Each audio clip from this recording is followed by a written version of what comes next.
Merry Christmas, Happy Hanukkah, Feliz Navidad.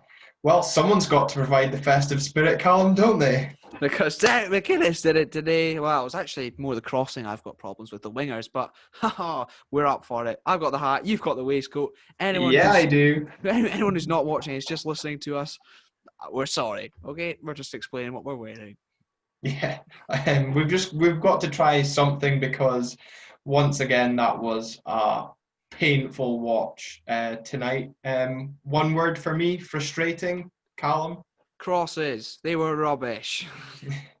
frustration because the crosses were rubbish. It's all self-explanatory. Yeah, basically, there's not much. We could probably just end it there. That was all it was tonight. Jesus, wasn't Yeah, Merry Christmas. Have a good one. it? No, and I think there was positivity at the start of the game, given that Tommy Hoban's was fit to start the game, and it was an unchanged team from the weekend, wasn't there? Yep, exactly. And I think, to be fair, when McInnes said so quickly after someone asked him, he was like, "Oh, he's injured." I was like, "I don't think he's that injured." Maybe I thought I'd think inkling that he was being rested, but then we did look like idiots by saying he was definitely out, and then he did start the game.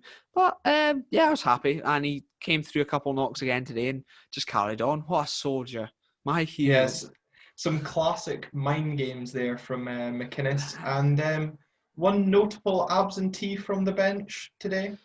Ronald Hernandez is probably in America by now, to be honest, isn't he? Yeah, let's hope we're gonna find £800,000 in our bank if that is where he has ended up. Mm-hmm. And magically somehow it'll appear, yeah. But hopefully we'll Yeah, have someone coming the other way from America. Oh, not GMS. yes! I want him. We'll come to that. If he can cross a ball better than half of the team tonight, then yeah, get him in the team. Exactly. Although to be fair, someone free in Rocali on Twitter said could probably making a case for Jeffrey Monicana as much as GMS tonight. But fair enough, yeah. Does anyone remember Danny Uchechi? Good fives Oh, player, but never played in the first team. what a guy! What a guy! Right, let's try and dissect that game. Mm-hmm. First half, I kind of felt it mirrored Sunday's game in terms of we created a lot, but we didn't take the chances when they came about. Yeah, basically. I didn't think we actually played terribly, but again, it was the final ball that was just very much lacking. We did have actually shoot a couple times in the first half, which was, wild stuff going by us. But yeah, just more frustration, as we said, building up, and it's just the final ball again, a little bit of quality lacking. Yeah, and I think the first half an hour we actually looked really good. McLennan appeared to be causing problems, and we had a couple of set pieces that were good. Curtis Main smashing a header off the bar from 3 yards out, and a good chance, I would fair to say, fell to Ash Taylor that Declan Gallagher got a toe to put wide. And then we had the one, probably the only set piece that, other than that worked, was the Johnny Hayes free kick that Jordan Archer does well to save. Mm-hmm. And then after that, we just forget how to do set pieces and crosses. I know none of them beating the first man. I don't know what the issue is, honestly. Over the years, we've seen it so many times. How hard is it? Just welly it. Just welly it in and hope for the best. There's what's this? Why can we not be the first man? It's so annoying. And in fairness, there was a couple of times that Kennedy and Considine first half, Kennedy second, put in brilliant balls. Well, I thought so, but there was nobody following the ball into the box, just standing in mind going, well done, we've finally got a decent ball in the box. Oh shit, my job should have been to get on the end of that ball. Yeah, and it was weird because one time Constantine put it in, so he's playing left centre half, and then the closest man to it is our right wing back, Matty Kennedy. Where's Hedges and etc. etc.? Why are they not getting in on the end of it? But and especially in the second half when we went two up top as well, you go two up top for a reason. Frustrating again. I'll just hark back to my one word. But in the first half, I thought Curtis Main and Ryan Hedges were linking up really well. I was very impressed with Curtis Main tonight, in terms of his overall hold-up play and the way he brought the midfield into the game. There was one point in the first half where he had an excellent piece of defensive work and started a brilliant counter-attack. But as soon as we got near the Motherwell box, our arses collapsed.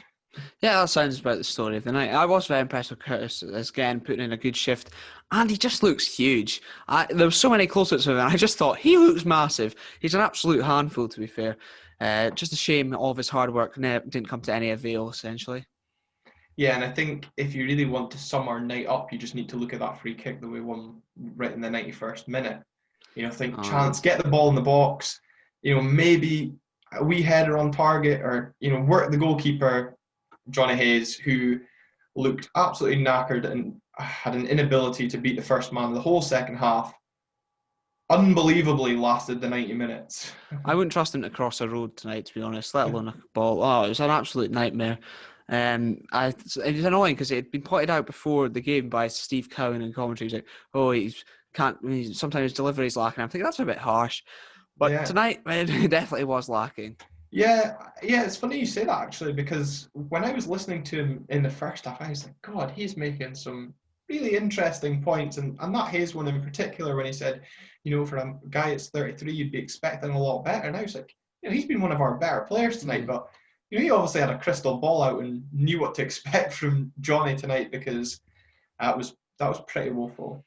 Yeah, hopefully he can improve as soon as possible. He needs to. It was terrible from Johnny's crosses. I'm sure he'd probably be the first to say it. I suppose probably once that starts to happen, you start putting terrible balls in the box. He probably just started getting frustrated, and it just made it even worse, to be honest. But he probably should have been hooked. And you've probably got Niall McGinn there sitting on the bench. If he's not sitting on Tinder because he's not getting a game, then he's probably thinking, what do I need to do to get a game? Do you know something I don't? That's all I'm saying. Just a little in-joke about Niall McGinn and his shagging ability. Okay, fair enough. This podcast taking a turn. I'm just ranting on, to be honest. It's just getting the frustration out. Second half, though, we saw Derek change it to go 2 up top, Connor McLennan coming off. I think we disagree on this change. I thought it was positive. I thought we'd get 2 strikers up top. Maybe McLennan's it was a bit harsh to take him off. I think he'd done okay. At one point he had sort of taken a knock in the first half, so it might have been to do with that. I don't know. But I thought it was, get 2 strikers up. It's nice and positive, a positive change. Let's see how it goes. It didn't go, so fair enough. Positive change, didn't go right. Let's leave it till the 87th minute to change it again. Yeah, to be fair, that was a bit of a weird one. I don't know why he'd left it so... And also, to be fair, he had Edmondson stripped for about 5 minutes before he even put him on. But yeah, it should have been done sort of about 10 minutes earlier, and I would have thought Niall McGinn at some point as well. And probably for Hedges, because, again, he was sort of bright in patches, but some of his final ball was very, very poor again. Do not get me started on McInnes getting a sub ready and then waiting 5 minutes. Mm-hmm. What is Ryan Edmondson supposed to do for 5 minutes? Mm-hmm. What's he supposed to do if he'd come on that 4 minutes earlier? But when he's ready, the ball was out of play. I know we were kind of defending, but it's not like we were defending a set piece. Mm-hmm. Just get him on. He's there. He's ready. Yeah, it was a throw-in, I think. And then, to be fair, I could understand maybe not wanting to change it then, but then there was a time where they got a free kick on like the halfway line or something like that, and you could have made the change then as well, but still didn't happen. Pretty frustrating, but as you said, like, what's he meant to do with that sort of time he's given? Pretty unfortunate for the lad, but... Welcome to McInnes' football masterclass. But my frustration surrounding McLennan coming off was because, yes, again, he was probably poor in the final third, but he was the only player outside of Ryan Hedges that took the ball and ran at Motherwell.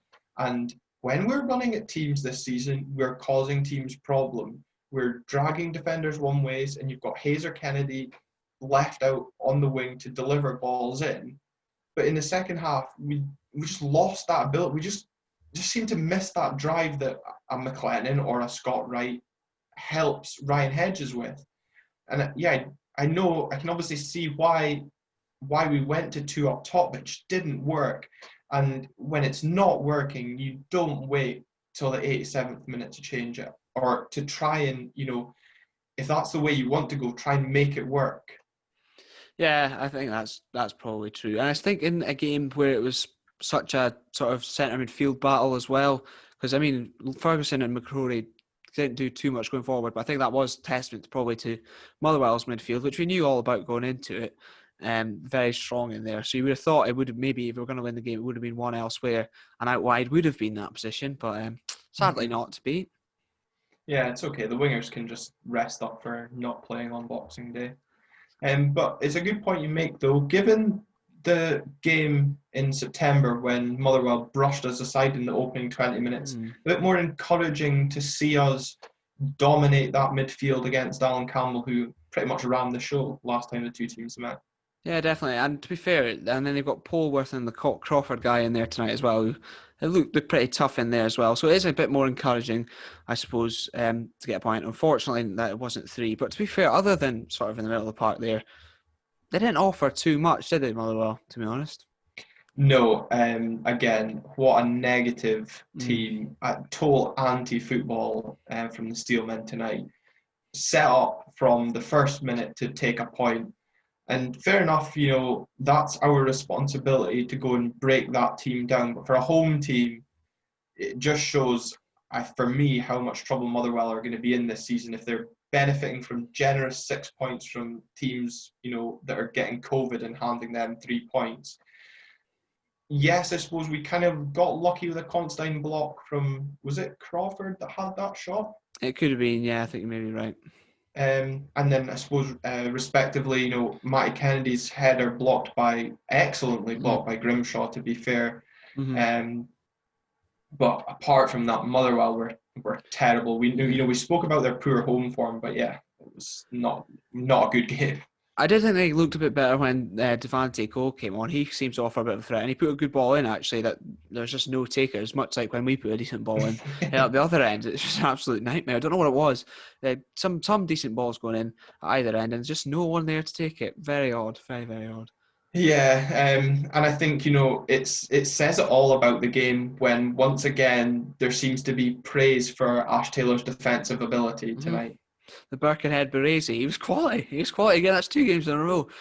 So I'm waiting for the bomb scare moment to happen, but I was waiting for it to happen tonight, to be honest. And it never came. He strolled it, and again, not just the aerial battles. He was pretty good with the ball at his feet as well. So fair play to Ash.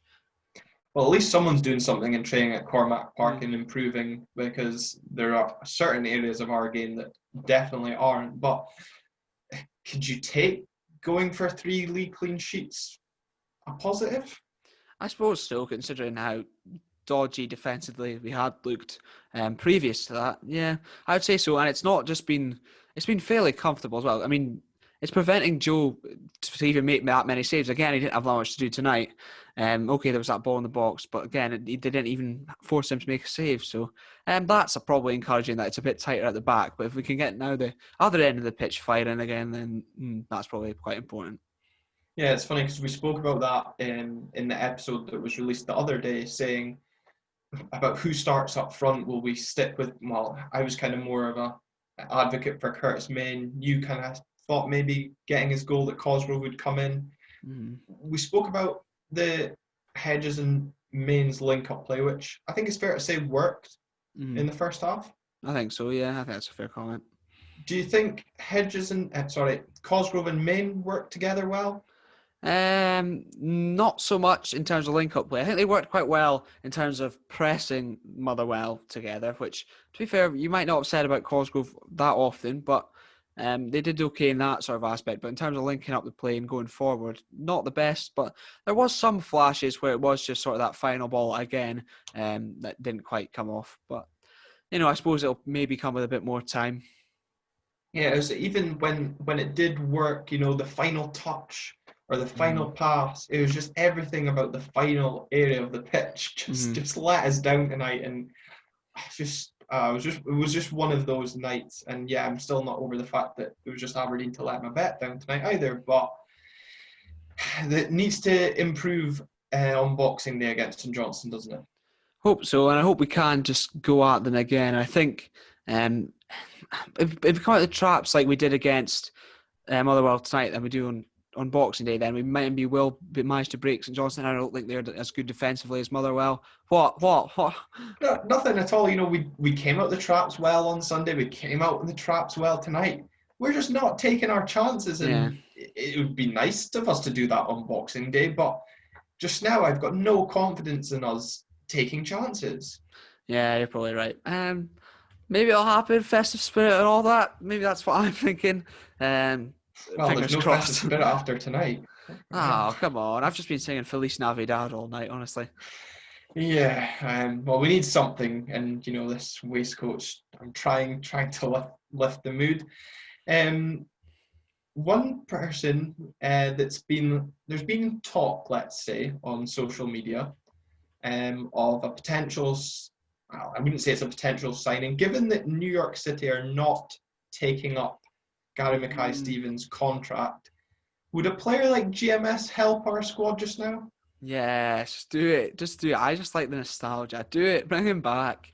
GMS. To be fair, I think there's a case for him tonight, I suppose. And people are saying like, oh, I know what you're going to say about Scott Wright. Will that mean he gets less game time? But it's nice to have options. And if you consider Hernandez going, that means there's then Kennedy and McLennan at right wing back. And then in going forward, who is there outside Hedges and Mackay-Steven? Because now McGinn's ancient and he's not coming off the bench against Motherwell away drawing. So GMS, it'd be a nice option. That's all I'm saying. I do like how you say it would be a nice option, Yeah. but a nice option when we don't even use the options we've currently got. So that's because they're mints. Or we need a better manager that actually is prepared to use the options we've got off the bench. Yeah, I mean, that's true. But I think we're more likely to sign GMS than that happening. So, well, we'll see what January brings in terms of that, but not for me. But it just reeks of a classic McInnes signing.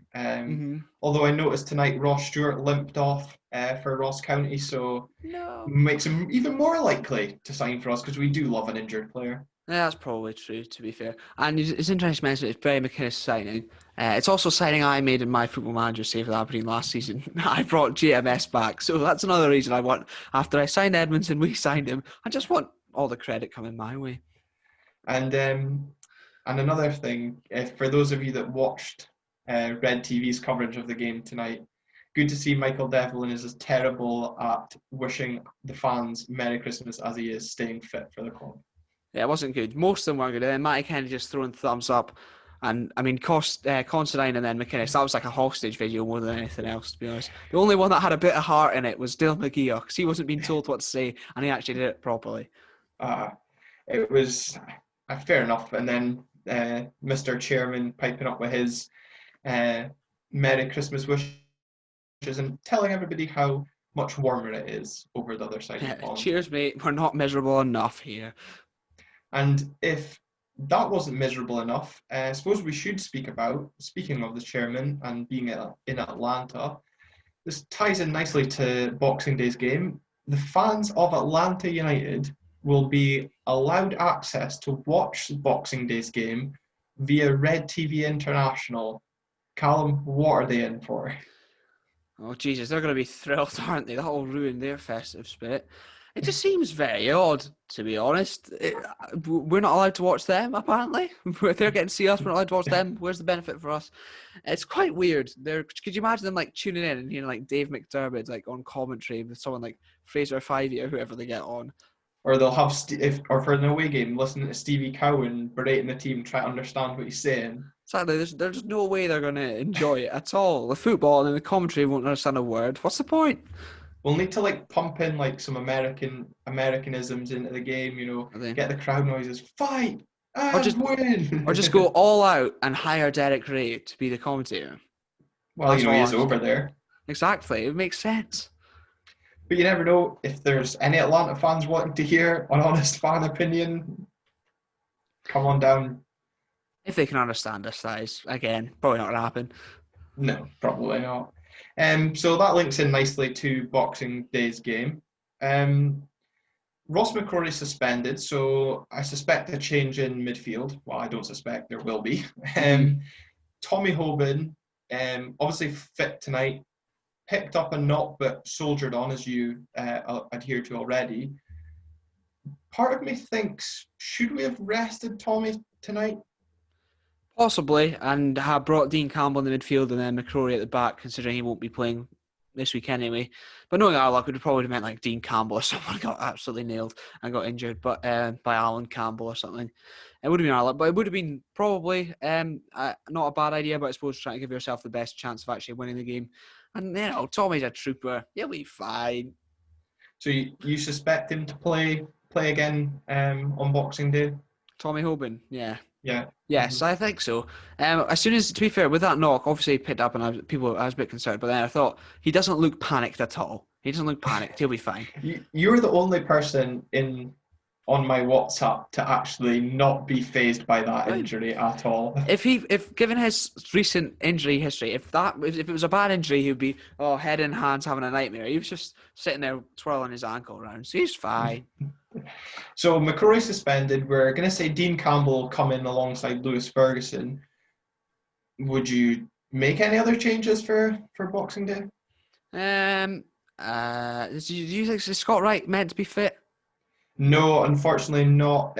He won't be back until the Dundee United game. Dylan McGee won't be back till 2 weeks after that.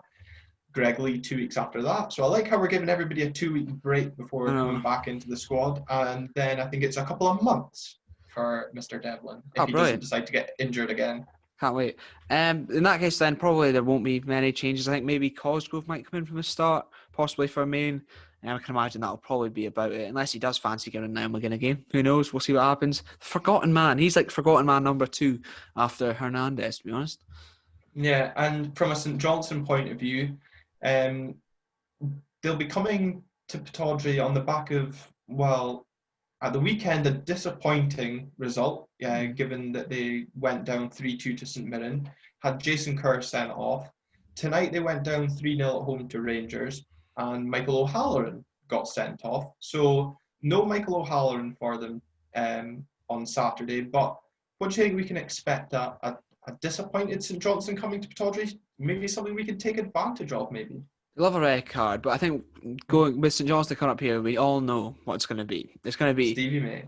Well, probably, yeah. But park men behind the ball, try hold on for the point, and then if we allow them to nick something, then they'll have something else to hold on to. So ideally, we can come, I'm going to say fly out the traps, but an early goal against someone like St Johnstone up here is essential, because otherwise they'll just sit in and we get so frustrated trying to break them down, and then it just gets even worse. Start trying to force it and not playing our normal game. So I think we know what to expect with them coming up here, as always. And, we know what to expect in terms of us trying to break down teams, as we showed so excellently tonight. That's very true. So I'm being very hopeful in saying that an early goal. And any goal, a 1-0, a scrape by, a penalty, something going in off Lewis Ferguson's behind would be fine by me. It's a game, we've lost ground on Hibs again tonight, which Fraser Wallace messaged me midway through the second half and said, why is it that every time we get our noses in front of Hibs, we just seem to let them straight back in? We seem to be both doing it. They let us back in, and then now we're letting them back in.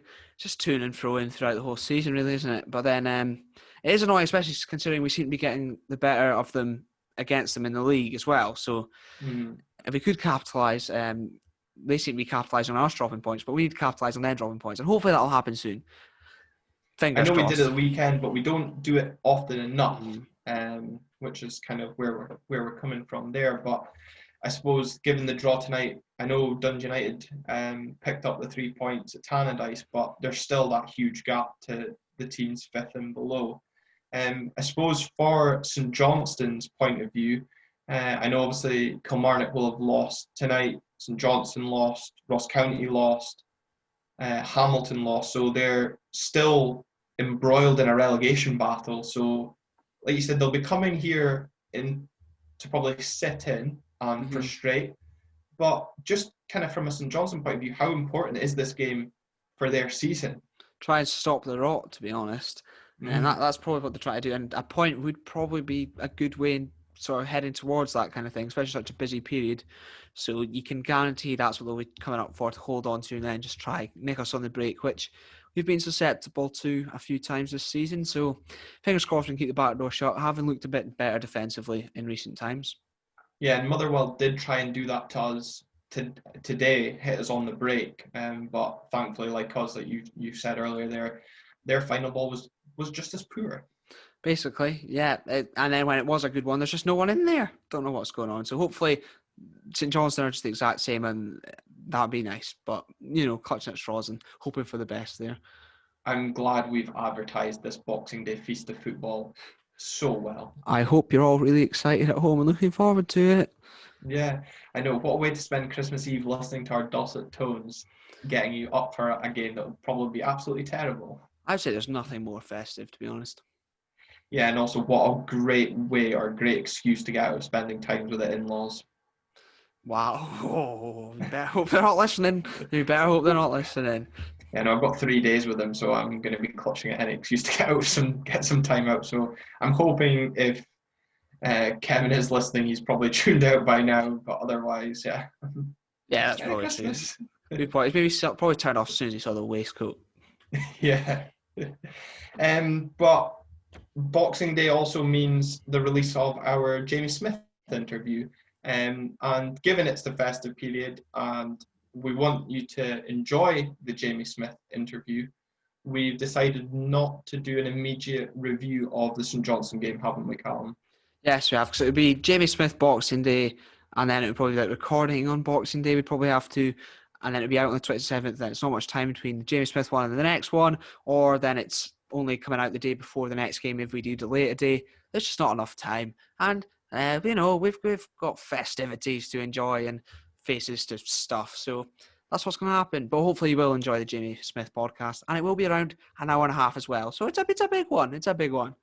It's a big one, and there's lots of good stories. And if you really want to hear about Americanisms in MLS football, tune in, because Jamie Smith's got a belter of a story for his first experience of an MLS game that certainly will make you laugh. And so we'll be back recording the next show after the Livingston game, and we will do a debrief of the St Johnstone game as well as the away fixture to Livingston, and then previewing the New Year clash against Dundee United. Exactly. Don't say we're not good to you. So it's still a lot of content coming your way. A nice triple header to look forward to before the new year.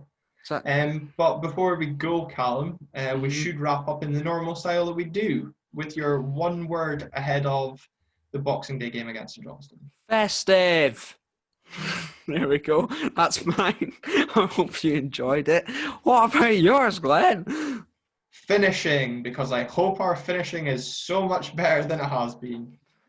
What better way could you end this podcast than me yelling festive down the mic? And, well, to use your one word, Callum, I hope you personally have a good festive period. And I hope those of you that have supported us in this venture also have a good festive period, a very Merry Christmas and a good New Year when it comes. But I suppose we can wish you a good New Year in our next episode. And yeah, just once again, thanks for the support you've shown us since we started in August. We didn't really expect, when we first started, we did it on YouTube and got a couple hundred views. Then we released it on Spotify, Apple Podcasts, wherever you may be listening to this, and got 20 odd views through late August, early September, and now we're hitting 90 to 100 every episode. So we're really grateful that you guys are enjoying the content that we're producing. There's not many, if at all, podcasts like us that do immediate previews and reviews for Aberdeen games. So, we're trying to be different. We've said it's red tinted glasses, Callum. It's not fully happy clapping material, and it's not fully anti-McInnes material. Some may disagree on that, but we are here to give our honest opinion, and we'll respect those opinions that people give. And yeah, that's what we're here for. Yep, definitely echo those thoughts exactly. And I would say, despite the numbers going up a bit, we still don't know what we're doing. We're just making it up as we go along. So any feedback is welcome. You can tweet us above us, and or at RTG_podcast. Follow us there as well. subscribe on YouTube, follow us on Spotify, comment down below on YouTube, all that good stuff. And all that's left to say is Feliz Navidad.